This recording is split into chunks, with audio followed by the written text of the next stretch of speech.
Oke, bismillahirrahmanirrahim. Assalamualaikum warahmatullahi wabarakatuh teman-teman semua. Seperti biasa kita akan membahas lanjut nih di konten-konten sebelumnya tentang fikih bersama Ustadz Muhyiddin. Gitu. Jadi ini episode ketiga, Ustadz. Episode 1 dan kedua udah ada di video sebelumnya. Bisa kalian cek di deskripsi gitu. Jadi di video kali ini karena kemarin ada membatalkan puasa. Sekarang nih hal-hal ada kan saat orang berpuasa cuma nggak dapat pahalanya tuh. Jadi cuma menahan lapar dan haus saja tuh.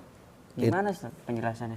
Itu jadi Kenapa yang membatalkan itu ada dua. Ada yang membatalkan puasa, asli puasanya itu batal. Seperti yang kita bahas kemarin tuh. Ya, suatu benda yang masuk ke dalam badan kita melalui lubang-lubang yang terbuka. Di antaranya seperti juga murtad. A'udzubillah min dzalik. Kalau ada orang niat pengen keluar dari agama Islam langsung batal itu, Mam. Langsung batal. Murtad juga bisa batalin puasa. Begitu juga perempuan kalau lagi puasa tiba-tiba datang haid, darah haid. Darah haid itu darah kotor yang keluar dari rahim seorang wanita. Nah, itu tergantung, ada yang kebiasaannya 7 hari, ada yang 3 hari, paling lama 15 menurut mazhab Imam Syafi'i. Nah, kalau misalnya di siang hari perempuan keluar darah haid itu batal. Gitu. Begitu juga memaksakan muntah, bukan muntah ya, memaksakan muntah, dicolok-colok muntah. Nah, itu batal juga, Mam. Terus? Begitu juga bersetubuh suami istri di siang hari bulan Ramadan itu membatalkan puasa, plus ada kafarohnya juga. Ya, berat itu kalau yang itu. Terus gila juga, Mam, bisa membatalkan. Ya, gila juga bisa membatalkan puasa. Kalau bekam satu orang katanya. Kalau bekam enggak. Kenapa? Karena mengeluarkan darahnya itu dari bukan lubang yang terbuka. Dia dari kulit kan, pori-pori. Tapi dia kan sengaja gitu, nggak apa-apa. Nggak apa-apa. Oh, gitu. Karena nggak dari lubang yang terbuka kan, gitu. Dari pori-pori kita dibekam. Cuman makruh hukumnya, Mam. Kenapa makruh? Karena bekam itu bisa membuat lemes orang yang puasa. Dan masih banyak lagi hal-hal yang membatalkan puasa. Cuman ya sekarang dibahas apa tadi? Yang membatalkan pahala puasa. Ternyata ada puasa orang yang mana puasanya itu sah, nggak batal, dia nahan lapar, nahan minum.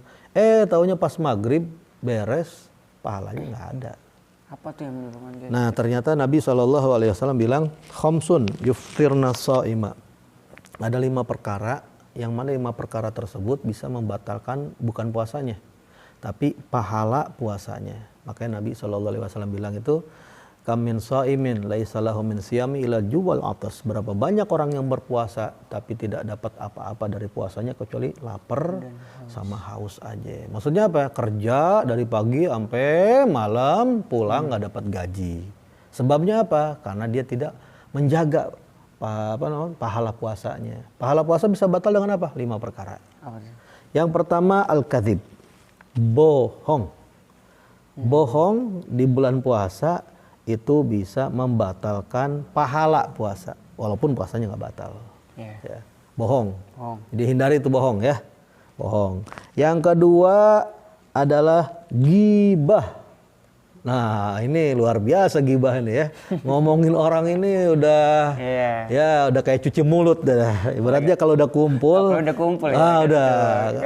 Hati-hati tuh, hati-hati ya kalau ngabuburit, bukber sambil nunggu maghrib gibah dulu habis itu pahalanya udah injury time tinggal dikit lagi habis dia. Hati-hati. Tuh, hati-hati ya.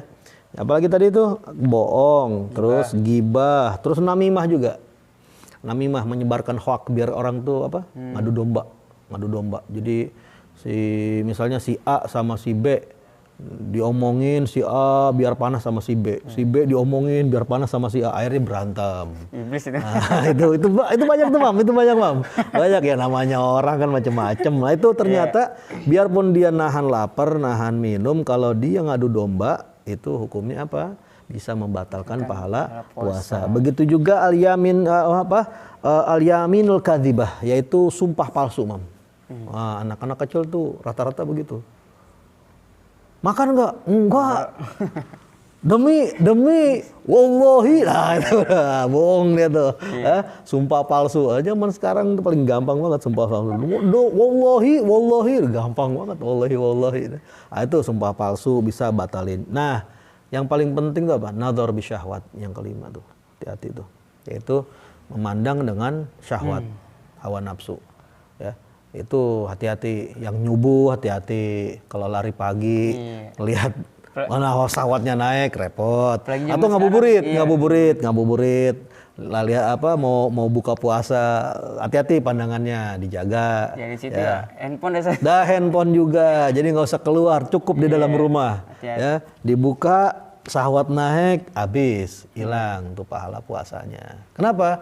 Kok bisa hilang pahala puasanya? Karena tujuan dari puasa itu sendiri membuat kita lebih bertakwa. Kan kutiba alaikumus syiyam kama kutiba alal ladzina min qablikum la'allakum tattaqun. Jadi tujuannya itu agar kalian itu bertakwa. Jadi hasil jerih payah kita menahan hawa nafsu di siang hari bulan Ramadan itu agar apa?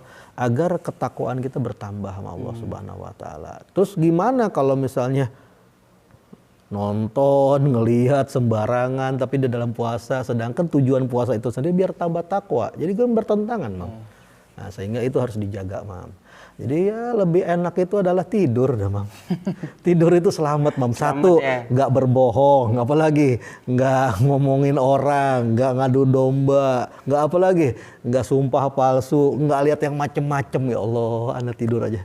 Ya Allah, tidur ngapain dia? Dengan niat, ya Allah, Anda nggak mau ngomongin orang, nggak mau lihat hal yang syahwat, Anda mau tidur. Lah tidurnya pahala, Mam. Tidurnya dapat pahala. Kenapa? Karena dia ninggalin dosa. Tapi jangan tidur dari subuh sampai maghrib, itu namanya bukan ibadah, Mam, tapi latihan jenazah, Mam, itu namanya latihan jenazah dia. Nah itu alhasil.